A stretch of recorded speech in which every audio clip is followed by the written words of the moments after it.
इस लेक्चर में हम डिस्कस करेंगे नल स्पेस और कॉलम स्पेस और कुछ थ्योरम। नल स्पेस क्या होता है?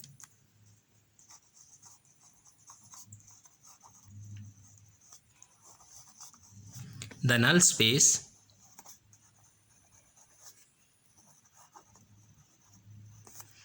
of an m cross n matrix A, उसको डिनोट कैसे कहते हैं? नल A is the set of all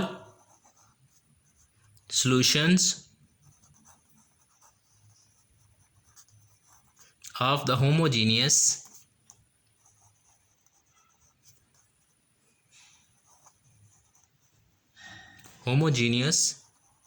equations Ax is equal to 0। हमारे पास नल स्पेस है।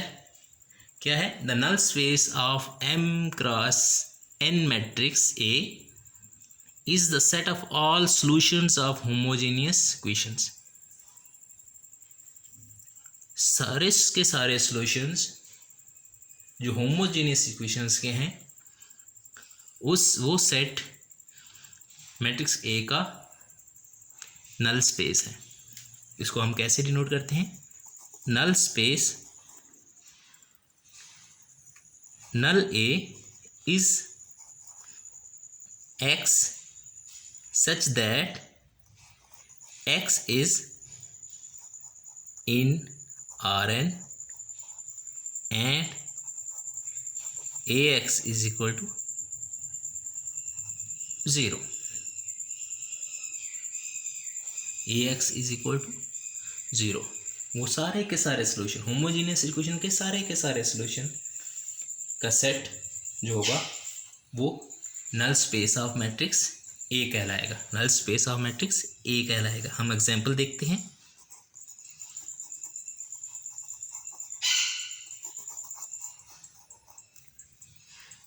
लेट करते हैं हमारे पास कोई मैट्रिक्स ए है 1 -3 -2 -5 9 और 1 एंड यू हमारे पास वेक्टर है 5 3 और -2।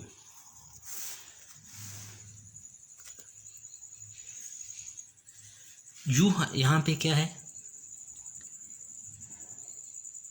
यू यहाँ पे क्या है? एक्स है। जैसे हमने ए एक्स इज इक्वल टू 0 का, ए हमारे पास एक मैट्रिक्स है और एक्स की जगह क्या है हमारे पास? यू है। तो हमने इसको सॉल्व करना है। कैसे सॉल्व करते हैं? हम फाइंड करेंगे ए यू। ए हमारे पास क्या है? एक मैट्रिक्स है 1 -3 -2 -5 9 1 और यू हमारे पास एक वेक्टर है 5 3 -2। जी, इसको मल्टीप्लाई करें तो क्या हो जाएगा? 5 -9 +4 5 -9 +4 फिर -25 +27 मल्टीप्लिकेशन है और -2 तो क्या हो जाएगा? 0 0 0 0 हो जाएगा। तो हमने तो कहा था कि होमोजेनियस इक्वेशन ए है Ax इज इक्वल टू 0। इसके सारे के सारे सोल्यूशन जो है वो सोल्यूशन का सेट क्या होता है? Null space of matrix A. तो ये क्या हो जाएगा? Null space of matrix A हो जाएगा कि हमने उसके सोल्यूशन फाइंड कर दिए और 0 के इक्वल आ गया। जी, अब देखते हैं column space.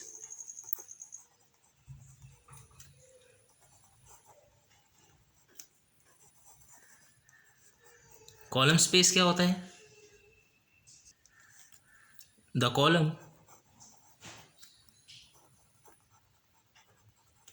Space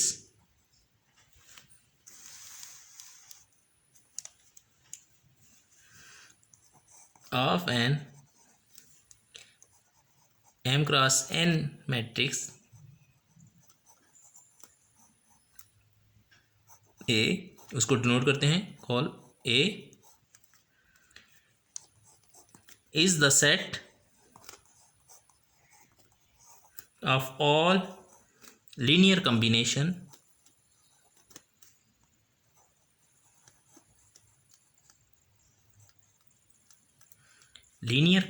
of A of the column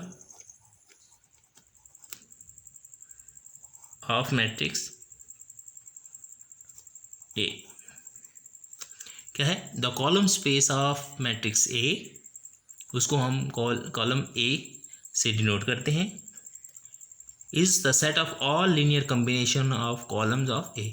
जो A के कॉलम हैं उनके सारे के सारे लीनियर कॉम्बिनेशन का अगर हम सेट लिखें तो उस सेट को हम कहते हैं कॉलम स्पेस। उस सेट को हम क्या कहते हैं? Column space of a matrix A। उस सेट को हम क्या कहते हैं? Column space of a set of a matrix A। The column space of an matrix M cross N is the set of all linear combination of columns of A।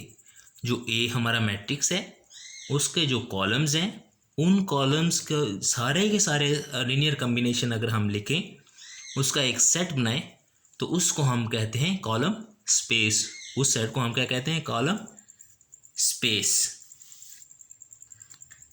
If ए हमारे पास कोई column matrix है A1 up to AN, then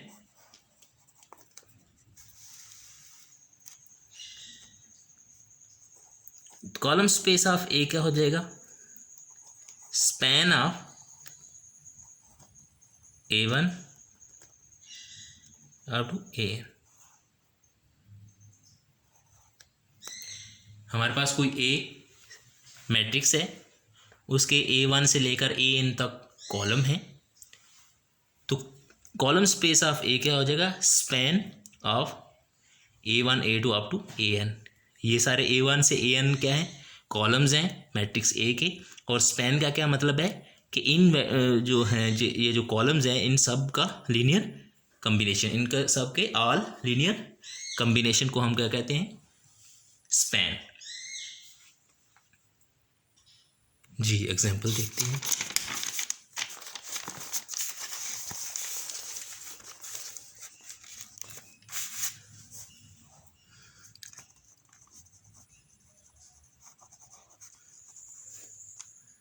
Find the matrix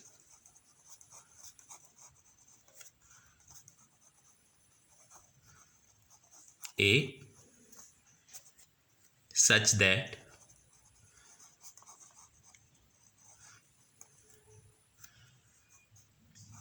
W is equal to column space of A। और W क्या है हमारे पास? 6A minus B A plus B minus 7A। That is A और B belong करते हैं R में। तो हमने वो सेट A फाइंड करना है। हमने ये सेट A फाइंड करना है कि जिसके जो कॉलम स्पेस ऑफ A का मतलब है कि इसके जो कॉलम्स हैं उसके लीनियर कॉम्बिनेशन से हम W को जनरेट कर सकें। हमने वो A फाइंड करना है। A क्या है? मैट्रिक्स है। जिस मैट्रिक्स के कॉलम्स का हम लीनियर कॉम्बिनेशन ले आए तो हम W को जनरेट कर सकें। जी हम इसको सॉल्व करते हैं।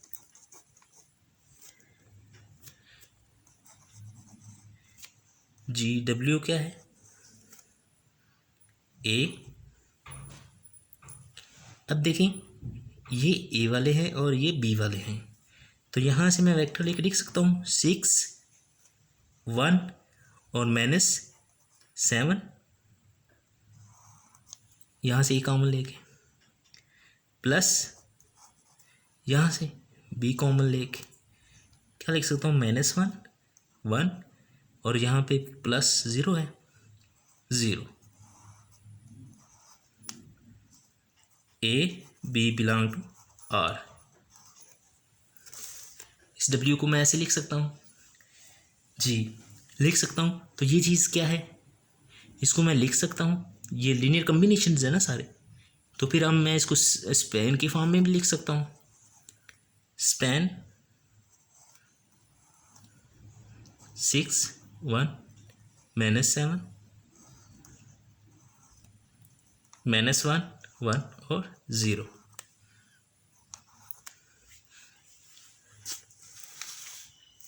इस फॉर्म में मैं लिख सकता हूँ। अगर मैं इस फॉर्म में लिख सकता हूँ तो मैं लेट इसे एक मैट्रिक्स बना सकता हूँ। लेट, ये एक कॉलम है, ये 2 कॉलम है, तो एक मैट्रिक्स ए मैं लिख सकता हूँ क्या, 6 1 -7 -1 1 और 0। Then W is equal to column space of A. तो ये जो ए मैंने निकाला है, इस ए के अगर मैं 2 कॉलम है, उन कॉलम को लीनियर कम्बिनेशन लिखूं तो मैं W जनरेट कर सकता हूं। तो क्या होगा, W is equal to column space of A. W is equal to column space of A. इस क्वेश्चन दोबारा देखें।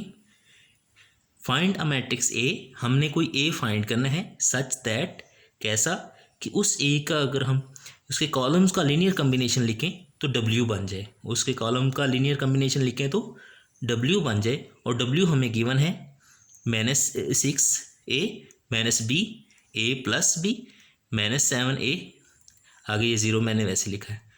तो a और b कहाँ से हैं, रियल नंबर से हैं। तो मैंने ए मैट्रिक्स फाइंड करना है, तो मैं क्या करूँगा, इसको मैं लिख सकता हूँ, यहाँ से ए निकालूँ, W इज इक्वल टू, तो ये आ जाएगा 6, यहाँ से ए निकलेगा 1 बन जाएगा, यहाँ से ए निकलेगा -7 रह जाएगा, प्लस बी, जब बी को मैं बाहर निकालूंगा तो यहाँ -1 रह जाएगा, यहाँ 1 रह जाएगा और यहाँ 0 आ जाएगा। और ए और बी कहाँ से बिलोंग करते हैं, आर में से। अब देखें ये क्या है, ये लीनियर कम्बिनेशन है कॉलम्स का, एक कॉलम है और ये दूसरा कॉलम है, तो ये कॉलम्स का लीनियर कम्बिनेशन है। तो इसको मैं इस फॉर्म में भी लिख सकता हूँ, स्पैन ऑफ कॉलम, ये कॉलम और ये कॉलम, 6 1 -7 और -1 1 और 0। तो इस तरह मैं लिख सकता हूँ, इसको इस फॉर्म में लिख सकता हूँ। तो इस यहाँ से मुझे एक मैट्रिक्स मिल सकती है, एक कॉलम उसका ये है और दूसरा कॉलम ये है। मैं लेट करता हूँ कि ये जो इन 2 कॉलम से मिलके मैट्रिक्स बनती है वो ए है। देन अब ये ए आ गया, अब मैं देखूँ इस ए का अगर इन ए के कॉलम्स का अगर मैं लीनियर कम्बिनेशन लूँ तो दोबारा मुझे W मिल जाएगा, दोबारा मुझे W मिल जाएगा। तो यही चीज़ हमने फाइंड करनी है कि column space of A is equal to W, वो ए फाइंड करें जिसके कॉलम्स का हम लीनियर कम्बिनेशन लें तो हमें W मिल जाए। एक और एग्जांपल डिस्कस करते हैं, एक थ्योरम डिस्कस करते हैं।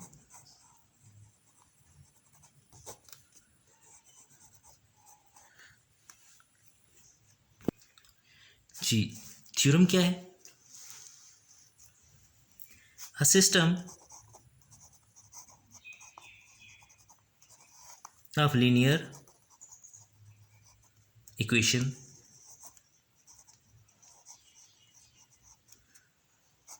लीनियर इक्वेशन हमारे को है ax is equal to b is consistent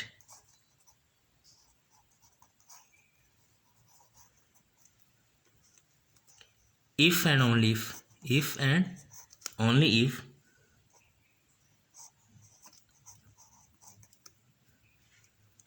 b is in column space of A. हमारे पास एक सिस्टम ऑफ लीनियर इक्वेशन है A x is equal to b, और ये कंसिस्टेंट होगा। कंसिस्टेंट का क्या मतलब है कि इसका सोल्यूशन एग्जिस्ट करेंगे। अगर किसी सिस्टम ऑफ लीनियर इक्वेशन का सोल्यूशन एग्जिस्ट करता है तो हम उसको कहते हैं कंसिस्टेंट। अगर सोल्यूशन एग्जिस्ट ना करे तो हम उसको कहते हैं इनकंसिस्टेंट। तो ये जो सिस्टम है ऑफ लीनियर इक्वेशन है A x is equal to b, ये कंसिस्टेंट होगा इफ़ एंड ओनली इफ ये जो बी है is in column space of A. जो मैट्रिक्स ए है उसके कॉलम स्पेस में बी अगर पाया जाए तब हम कहते हैं कि ये जो सिस्टम है ये कंसिस्टेंट है। अगर कंसिस्टेंट है तो बी उसके कॉलम स्पेस में पाया जाएगा। ये इफ़ एंड ओनली इफ़ की कंडीशन है। अगर कंसिस्टेंट है तो बी कॉलम स्पेस ऑफ ए में पाया जाएगा। अगर बी कॉलम स्पेस ऑफ ए में पाया जाता है तो इस सिस्टम का जो ये जो सिस्टम है वो कंसिस्टेंट है। अब इस पे एक एग्जांपल हम लेते हैं।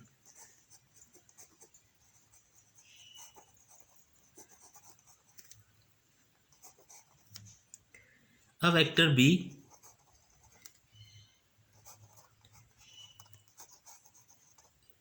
in the column space A, let AX is equal to B is linear system।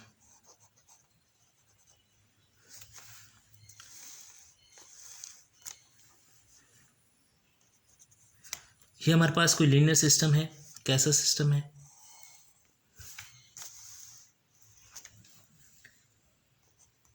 एक इन -1 1 2 3 2 1 2 -3 -2 और x1 x2 x3 is equal to B क्या है 1 -9 और -3। ये हमारे पास वेक्टर बी है। हमने शो क्या करना है? शो दैट ये उस थ्योरम पे है। Show that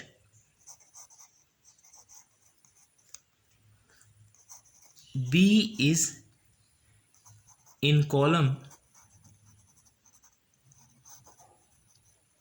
space of A and express B as linear combination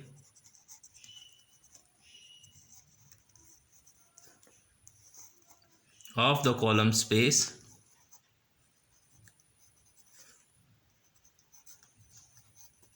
vectors of A, columns vectors of ए।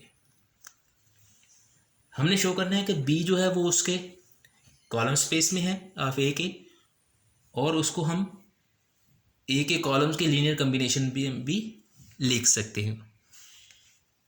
उसके लीनियर कॉम्बिनेशन में भी लिख सकते हैं। तो हम क्या करेंगे? हम ऑगमेंटेड मैट्रिक्स लिखेंगे।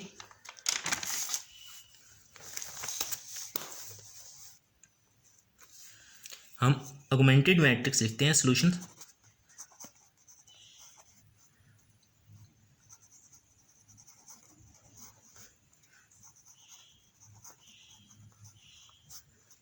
is given by -1 1 2 3 2 1 2 -3 -2 और ये वेक्टर बी।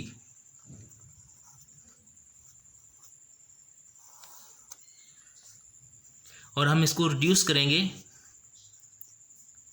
चेंज इनटू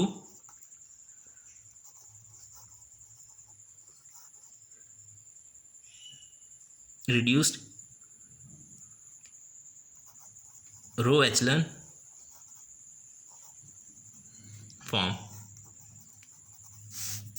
इसको हम रिड्यूस रो एचेलॉन फॉर्म में कन्वर्ट करेंगे। मैं डायरेक्ट इसको लिखूँगा, आपको पता है कि हम इसको रिड्यूस रो एचेलॉन फॉर्म में कैसे कन्वर्ट करते हैं, तो मैं डायरेक्ट लिख दूँगा 1 0 0 0 1 0 0 0 1 और ये बन जाएगा 2 -1 और 3।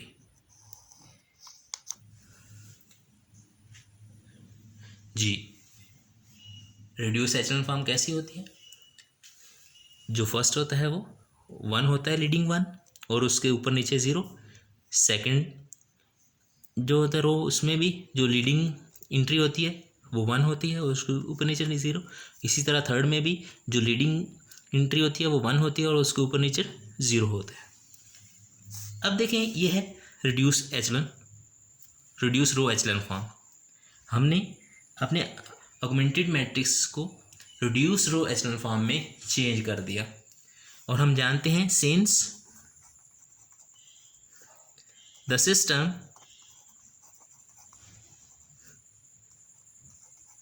is consistent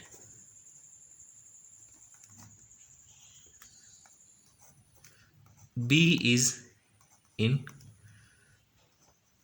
column space of A.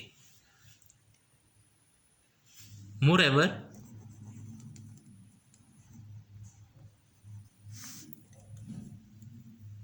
अब ये चीज़ हम लेंगे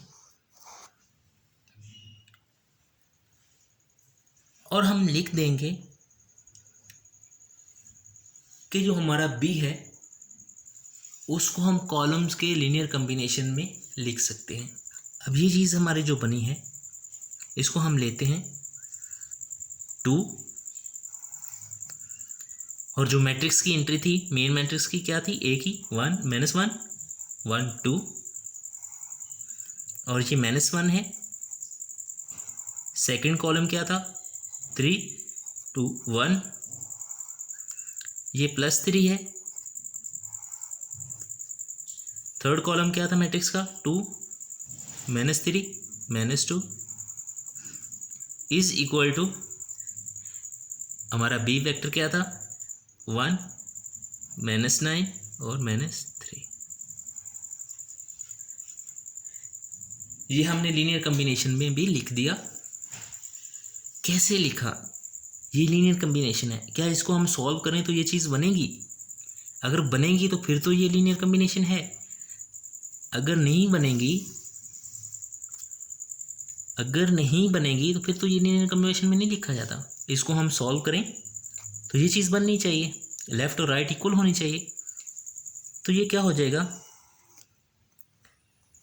-2 2 4 -3 2 1 +6 -9 और -6 इज इक्वल टू 1 -9 और -3। जी, इनको जमा करें एंट्रीज को तो क्या हो जाएगा,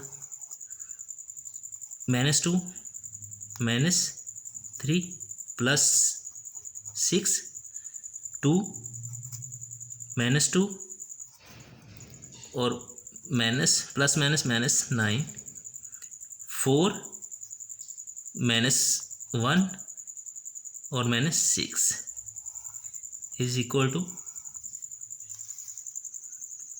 1 -9 -3। जी, -2 और -3 -5 +6 1 आ जाएगा, -2 और +2 कैंसिल -9 आ जाएगा, -1 और -6 -7 +4 तो -3 इज इक्वल टू 1 -9 और -3। जी, हमने लिख दिया। हमने देखा कि बी को हम हमारा जो वेक्टर है, हमारा जो मैट्रिक्स ए है, उसके कॉलम्स के लीनियर कम्बिनेशन से हम बी को लिख सकते हैं। बी हमारा ये है, तो ये हमने लीनियर कम्बिनेशन से बी को लिख दिया। हमने क्या किया, हमने एग्जाम्पल को कैसे सॉल्व किया, हमने ऑगमेंटेड मैट्रिक्स लिखी और उसको रिड्यूस रो एचेलॉन फॉर्म में चेंज कर दिया, उसको रिड्यूस रो एचेलॉन फॉर्म में चेंज कर दिया। अब ये जो वैल्यू हमें मिली है, ये हमें उन कांस्टेंट की वैल्यू मिली है जिन कांस्टेंट को हम मल्टीप्लाई करें ए मैट्रिक्स के कॉलम से तो हमें बी मिल जाता है। वो हमने देखा कि ये फर्स्ट कांस्टेंट 2 है, first column, second constant second column, third constant third column. जब हमने इसको सिंप्लीफाई किया तो क्या बना, 1 - 9 और 3, यानी कि बी बन गया। तो इसका क्या मतलब है, ये कॉलम 1, कॉलम 2 और कॉलम 3, 3 कॉलम्स हैं मैट्रिक्स ए के, उसके लीनियर कम्बिनेशन से हमने बी को लिख दिया। तो यही हमारा क्वेश्चन था कि बी क्या हो, उसके वेक्टर स्पेस कॉलम स्पेस में होनी चाहिए ए के, और उसको हम उन एक मैट्रिक्स ए के कॉलम्स के लीनियर कम्बिनेशन में भी लिख सके। तो ये था थ्योरम कि अगर कोई सिस्टम ऑफ लीनियर इक्वेशन है वो कंसिस्टेंट है, अगर कोई system of linear equation consistent है Ax = b, तो b जो है वो ए के कॉलम स्पेस में पाया जाएगा। Okay, thanks.